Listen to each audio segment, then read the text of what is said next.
What do you do when the beliefs about your body hold you back from fully enjoying life? For Toni Bergins, the answer lies in the transformative power of movement. With over 27 years of experience at premier holistic healing centers, including the Kripalu Center for Yoga and Health, Toni has emerged as an embodiment trailblazer. In her book, Embody, Feel, Heal, and Transform Your Life Through Movement, she shares her insights on healing from damaging body image beliefs. Join us as we dive into Toni's journey and explore how we can embrace our bodies and our true selves through the power of movement. Sometimes life gives us lemons. Sometimes it gives us lemonade. Other times it gives us something entirely out of left field that makes us say, WTF. But no matter what obstacles come, there is most often a way out on the other side, and we are once again victorious. My name is Dr. Ro, and you are listening to my podcast about resilience. Every guest shares a tragedy to triumph story to give listeners like you the inspiration to push through every single day. Listen now as my next guest shares how they were life-jacked. Hi, Toni. Welcome. Thank you so much for being a guest on my show. How are you? Oh, I'm so honored to be here, Dr. Rowe. You're fun. I already like your energy and your vibe, and what you're doing for people is just so necessary. And I'm really grateful to be on here. So thank you. Oh, I received that. Thank you so very much. Now, Toni, can you start? Can you start by explaining what you mean by embodiment and why you believe movement is the best way to achieve it? Great question. So embodiment, people think of embodiment as, sort of thought like, okay, I'm going to become embodied. But how do we do that? We have to do it in a physical way. We have to find ourselves in the body. And most of us live in this mild disassociation state where we're just kind of thinking all the time and going about our business. And we don't feel the body, feel the sensation, notice how we're doing, assess our nutrition, all the things that we do in life. We kind of just go on autopilot. And that is slight disembodiment, if that makes sense to you. It's like being slightly out of our skin. When we get into our skin, we get into our senses, we get back into the present moment, and we get into a state which is usually quite calm, joyful, peaceful, all the things. And then we have access to our emotions, which we need to use for energy. If that makes any sense. No, absolutely. I love that. I never thought about the autopilot being disembodiment because I know, and I'm pretty sure the listeners out there and you've experienced this very thing. So you're driving along and then, I don't know, you realize you're at home. The last second. Yeah, they call that driver's hypnosis. Yeah, they call that driver's hypnosis. I know it. I've experienced it. Yes, that's a disembodiment for sure. You're still conscious and you're driving safely, luckily. Yeah. But yeah, I think that what happens to people is we have trauma, we have pain, we have suffering, we have difficulties, and we decide, or our body decides, and our mind decides, we're not going to feel this. We're not going to have access to this. We're going to cut this off and compartmentalize this. Of course, this is a good thing. It's not a bad thing. This is what we do. This is defense mechanisms, and they're there for a reason. So we never knock our defense mechanisms. But at a point where we feel like we can no longer really enjoy our life and our emotions are stagnant and we're feeling numb or we're feeling over, it's either like, you can always tell something's off when you're over emotional to an extreme or you're under emotional to an extreme, right? You're numbed out, you're bored, or you're hyper and things are just like spinning. Then you have to make a change, right? You have to get back into your body, because when you're in your body and you follow your breath and you in the very much like the way, yoga from India is practiced, there's a whole breath pattern, there's a whole poses, there's ways of getting into the body. I do it through dance and through movement and music, because music allows the mind to track something other than your thoughts. So like your mind, your senses are occupied by listening to the music. And then you're your mind goes, oh, I have something to do. And then your body responds vibrationally. Oh, this is fun. Oh, this is emotional, whatever music you're listening to. And then you start to get into your body responds. So music and movement together are the marriage that really works. It puts us into state where we can, number one, feel our body, get into our body and express through our body. And number two, possibly be able to access emotions, which are, kind of the energy body is in motion, or they say emotion in motion, right? Emotions are energy in motion. If they're not in motion, you feel stagnant and stuck. And that's very common, especially under lots of stress and the way the world has so many demands on us every day. It would be easy to just fall into numbness and fall into just automatic behavior. Yeah, no, absolutely. Yeah. I couldn't agree with you more. And, you've dedicated your career to helping others heal through movement. So can you share, how did you discover that this whole transformative way with how you can process pain and trauma? So first of all, I discovered this process literally accidentally for myself, as someone who wanted to heal. Not like I was like, I'm going to invent something and then bring it to others. It wasn't like that. It was that I discovered something that existed, and I danced with this wonderful man named Yuri many years ago, and I burst into tears on the dance floor, and I investigated, why did I burst into tears? What had happened to me? And it's because there were no mirrors. There was no constructed movement pattern you had to follow. There was no choreography. So it wasn't like you had to get the steps right. And it didn't matter what your body looked like, period. That's it. So you were just free, basically. But it still had a container. And I liked it. It was like, first we're going to do this, and we're going to do that. So I studied that in 1994. And then over the next 5 or 6 years, I found my own way, which is that I layered in other things that had not been in the original form. I started taking people on a journey, and people were like, what are you doing? This is not what they do. I'm like, I know. I've shifted. I'm doing something else. And I was dropping people into a self-hypnosis state through kind of internal body contact and proprioception, and finding, look at me in space, look at my hands, look at my wrists, look at my elbows, look at my shoulders, look at my body. And I'm starting to see myself in space. And then I could feel myself in space. And then I could feel everything. Like, oh, I have so much sadness. When I hear this song, it makes me sad. Oh, I feel so much anger. I love this song. I want to just express it. And then I'd feel like, oh, I want to shake it off. Oh, I want to dance with my heart. Oh, I started I explored. I literally became, as other people are explorers of science and explorers of locations and land and places, I was an explorer of the dance. I just started to explore what was possible with creative visualization and adding a prop like a scarf. Oh, this could represent your heart. And I was healing myself. I was 100% healing myself. I was doing my own healing work for the first at least 5 years. So at least, maybe even still to this day, I'm always doing my own healing work, but because we're layered and layered, right? But I've brought it into form. I had a dear friend who was I mentioned him in my book as well. He was a DJ, and he and I connected, and he started DJing for me. And I would ask him, can you show me something surprising? I always know what I'm going to do next. So he threw me this curveball, he called it. We make a joke about throwing me curveball. And it was this song, and it was so emotional. It had this big lift and drop, and lift and drop. And I started moving in this big wave pattern. And then it changed. I moved in a different wave pattern. And then I moved in a different wave pattern. And then I started to realize, I was really expressing my emotions. And I started to call it the ocean of emotion. That was the first real piece of journey dance that was different from all the other dance forms that I had studied. I said, okay, now we're doing something. What is this? So I just went deeper into it, and I said, okay, this forward and back thing, this is anger. This is let it go. This side to side, this is sadness. This is glee. And I was like, okay, this spin thing, this is let go.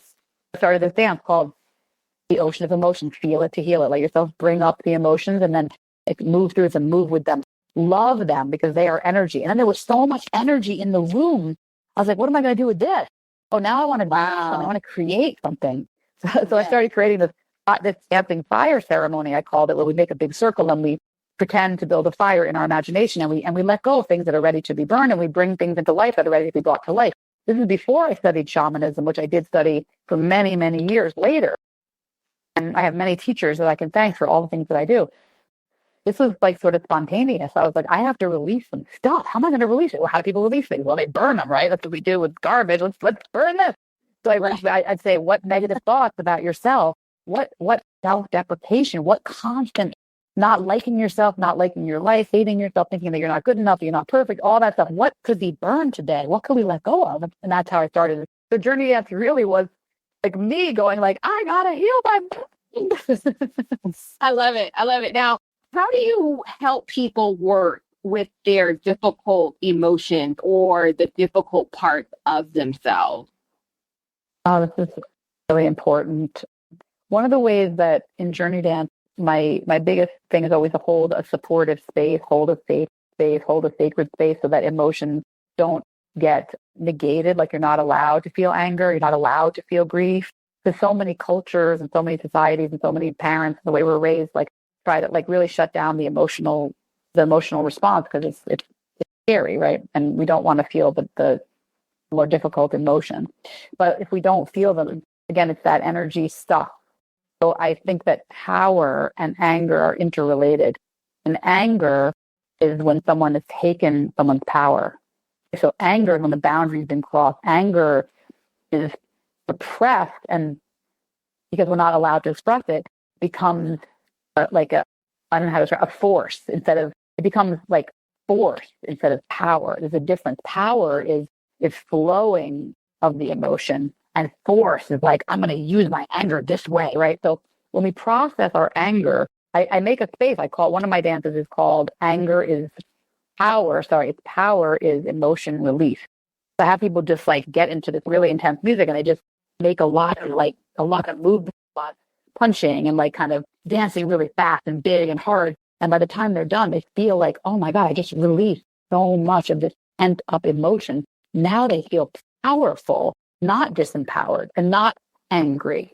That's how I do that. And the other way I do have a space for more difficult parts or even difficult situations in our lives is by creating a higher self part, because we all have one. We all have this inner wise one, the inner guide, we call it the inner wizard, the inner doctor, the inner therapist. We call it the inner shaman, the inner high priestess, the inner goddess, however, whatever word you want to do that will access that for you, your higher self, right? This being, and we step into that being, and then we dance in that being's body, and that being talks to our other part, and we step across the space and we dance the hard part. We tell the story, the difficulty. Here's what's going on with me. I'm so mad at myself. This is what I do. Or, this is what I'm so hurt, or this is whatever it is. And we talk to ourselves. We have like a literal dialogue in the dance with our higher part and our shadow quote part, right? That's how I do it. And it's powerful. I don't do that at every single dance, but if you are someone who wants to come and dance with me, you may experience one of those. I call those the character split dances, where we could like actually talk to ourselves, because we really do know a lot of what needs to be spoken and a lot of how we need to be received and a lot of what we need to feel and heal. And we have to do it. Some of us have to do it ourselves. We have to go to the therapist. We have to go to the breath work. We have to go to the shaman and the psychic and, the life coach and all the people that we need. We need our village, right? At the end of the day, we have to do the work ourselves, and that's where we all struggle. And I'm always in that. I'm always working on myself. It's a constant job. Yes, and I love that comparison that you made between power and force, because I think about like, you can't force someone to do something, but you can empower someone to do something. Every time you try to force something, it does not work.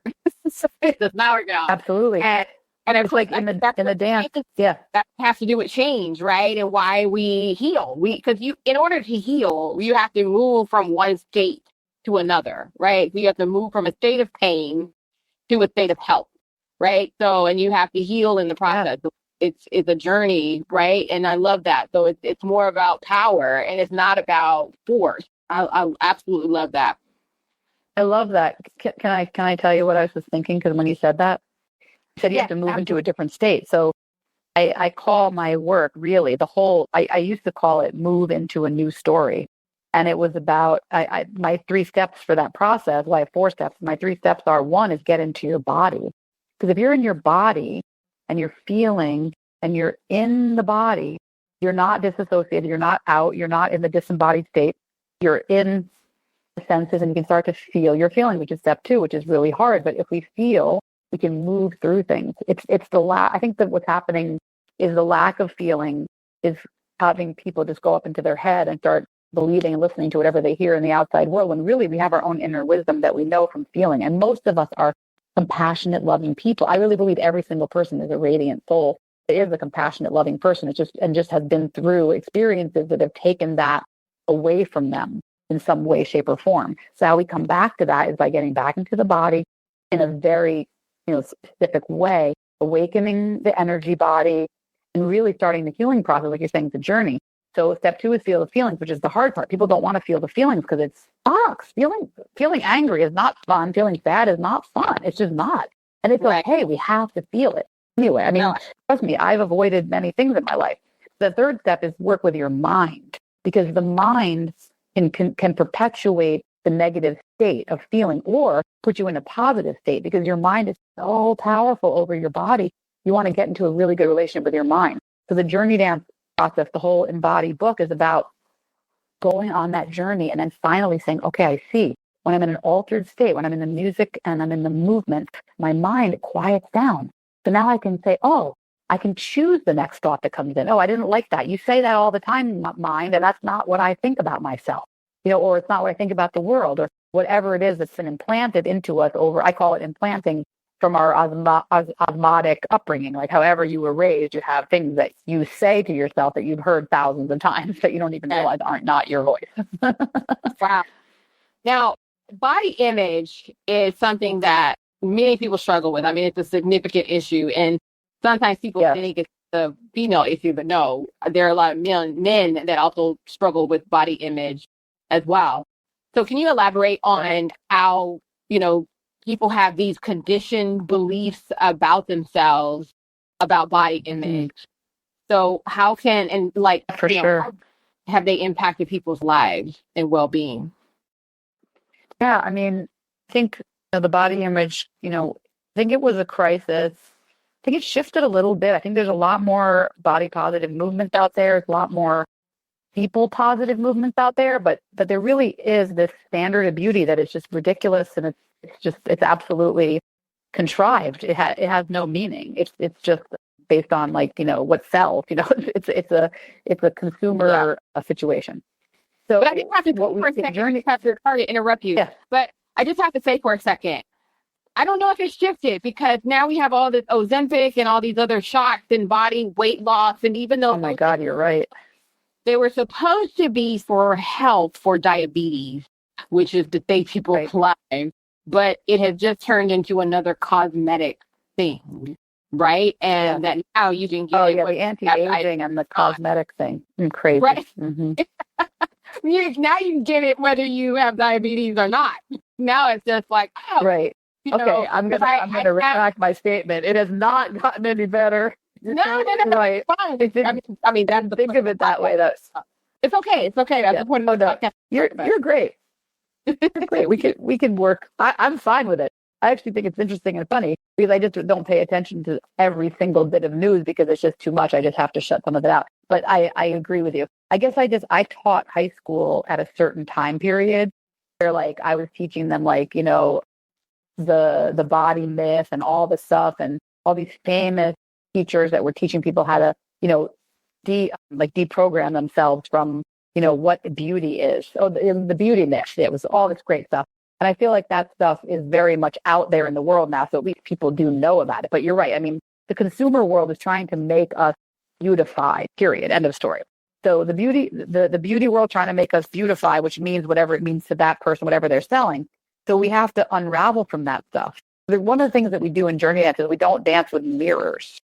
I mean, Zoom, we have to see ourselves because we're on Zoom now and all in the online work, but generally we don't see ourselves.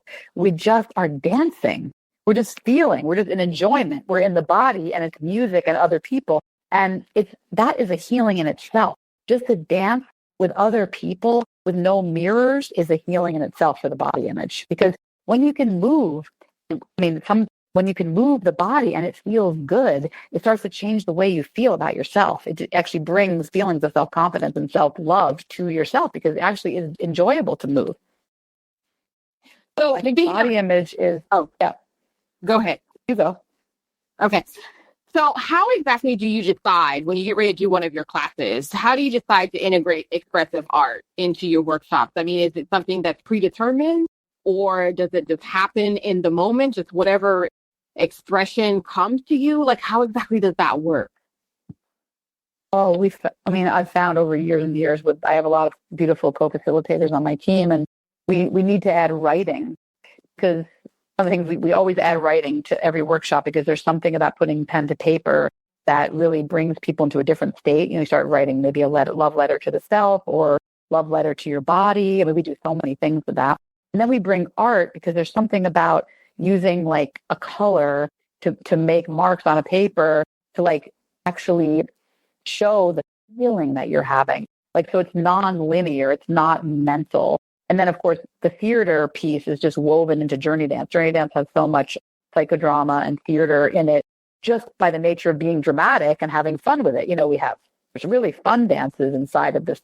We get so into joy that we talk about joy as the baseline emotion. What if joy could be your baseline emotion? So we play music, get people dancing together, have them go up to each other and partner, have them dance in groups, have them dance alone. We have so much fun with the people that they're just feel so seen and so safe and so part of the group that then I take them into the next level, which is the evocative emotion. So they can feel this incredible joy in every cell. My new phrase from the book is joy. Oh, I know what it is. Sorry. Resilience minus joy equals suffering.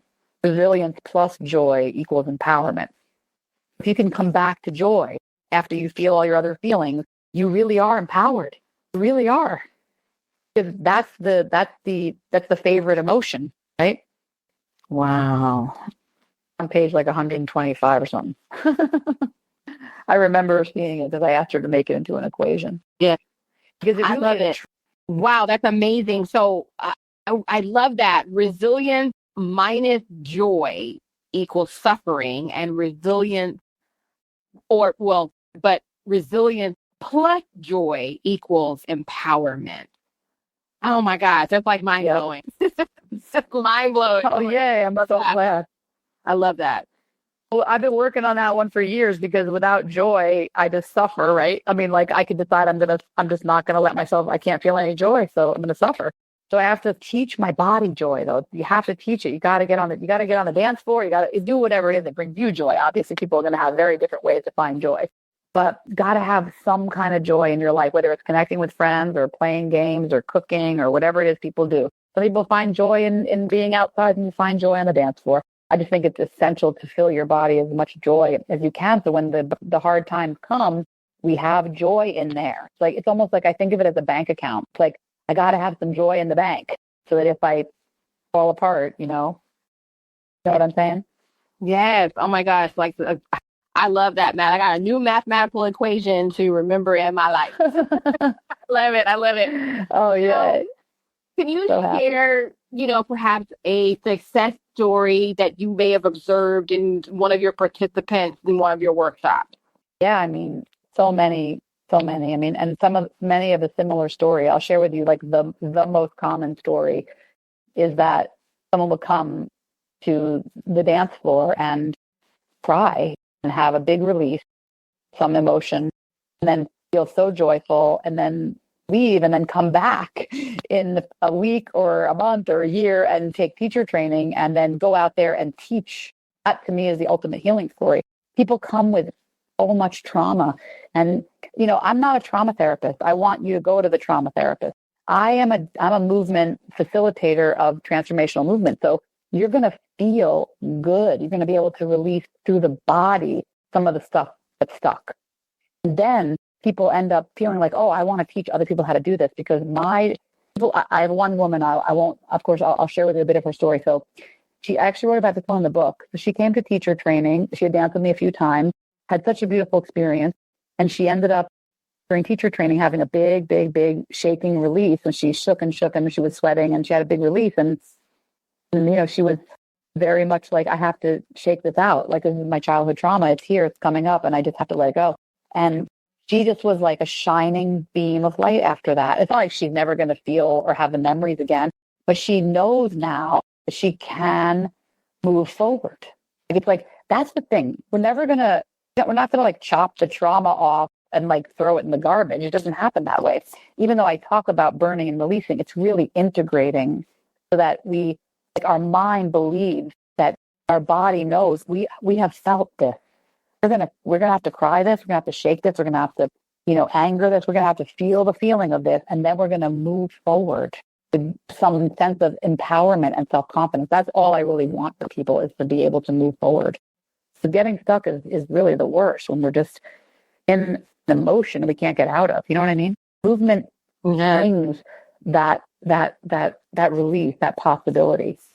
Wow. This particular style, before you ask me about body image, and I want to come back to it because I thought of something.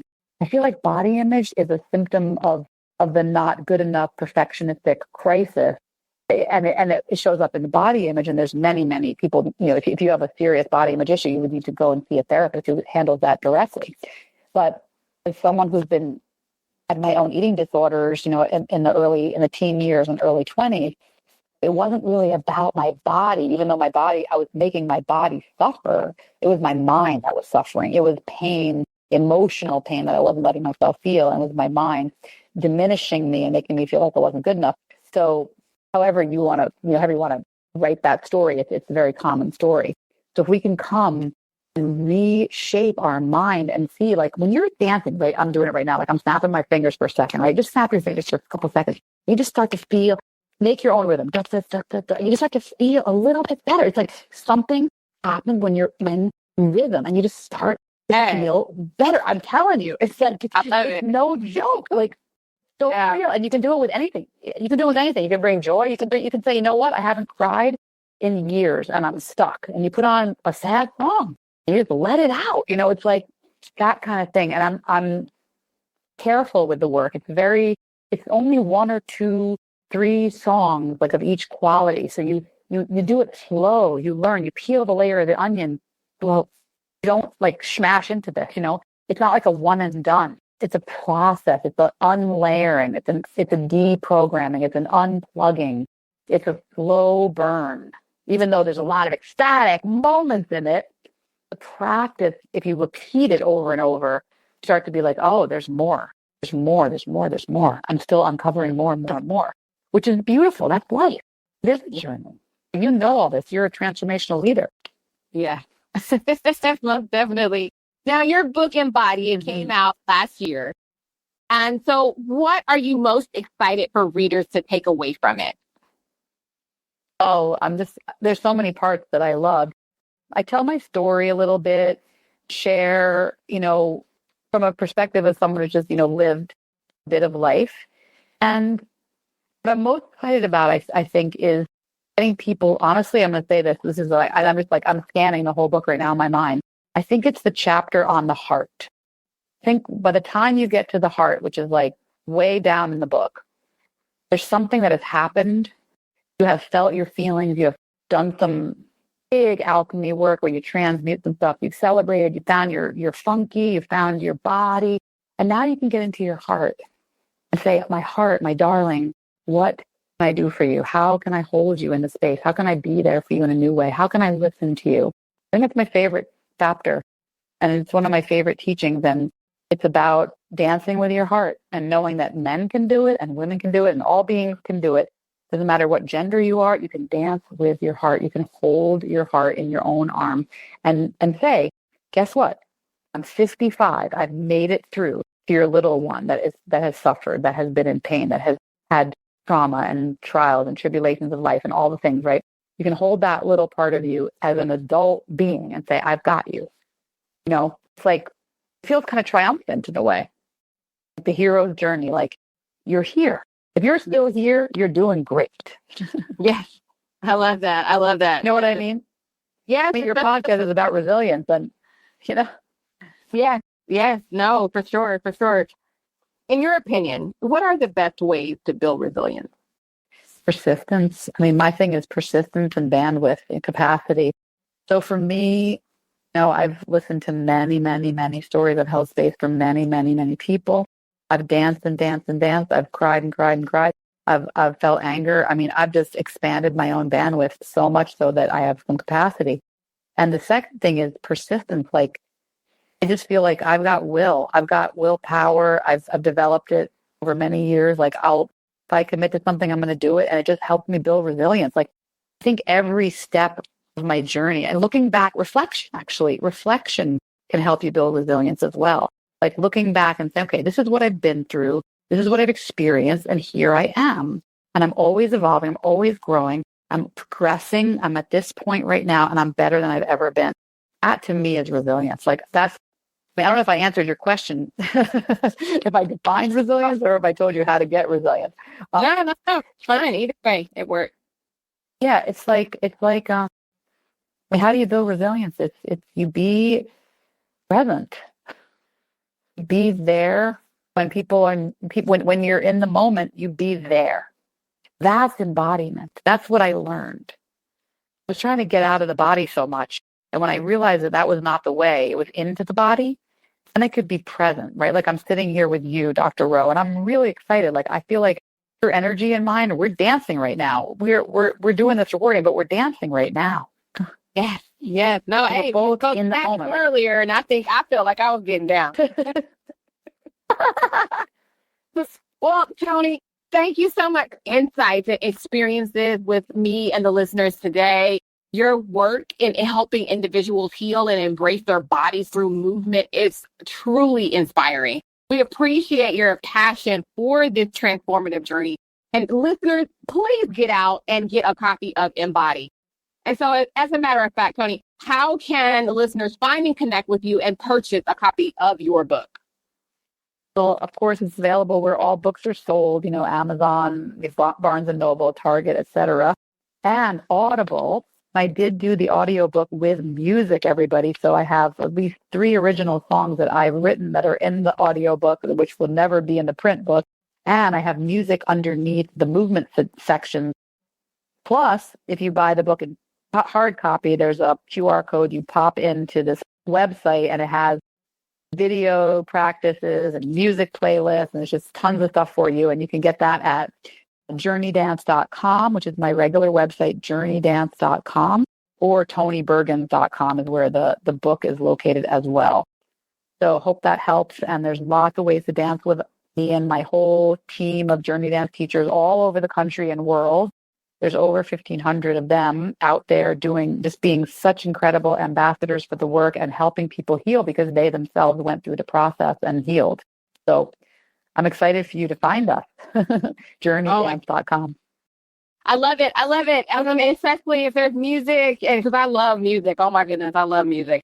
I mean, there's music on the Audible version because that's pretty much how I quote unquote read books these days. Me too. Or during my workout or my walk. So that's awesome to hear that. Well, Toni, any last words? Yes, it'll be fun. Yes, please say that again. I said it'll be fun to listen to it. I'm excited for you, and I'm excited to hear what you think of it. Yes, for sure. Any last words of encouragement for the listeners? I would love to say that it takes so much courage to try something new and to break out of the box that you're in and to really get out of the comfort zone. And my words of encouragement are, if there's one thing that most people like to do, it's dance. And if you could bring yourself to a class of this nature where you're actually getting into a little bit more depth of dance, not about choreography and looking good and doing it right, even though that's super fun for TikTok. This is more about feeling your feelings and expressing them and moving forward in life and opening up your capacity. So I just encourage you to just give it a try. Just get on the dance floor in your own living room. Do it, however feels right to you, to start getting that movement flow back into your life, because your body wants to move. We are not a sedentary being. We actually have all these arms and legs so we can move. Oh, yes. No, I love it. That was funny. We have a lot of arms and legs. No, it's true. Well, thank you, Toni, for being a great guiding light in the conversation around body image and self-acceptance on Life's Jack, the Resilience podcast. I wish you and your family nothing but blessings and abundance. Please take care. Thank you so much for having me, Dr. Rowe. It's been a great, great pleasure. Toni Bergins, everyone. Be sure to join us next time for more uplifting stories and insights on resilience. Until then, keep pushing forward, embrace the journey, and remember that every setback can lead to a greater comeback. Dr. Rowe, signing off.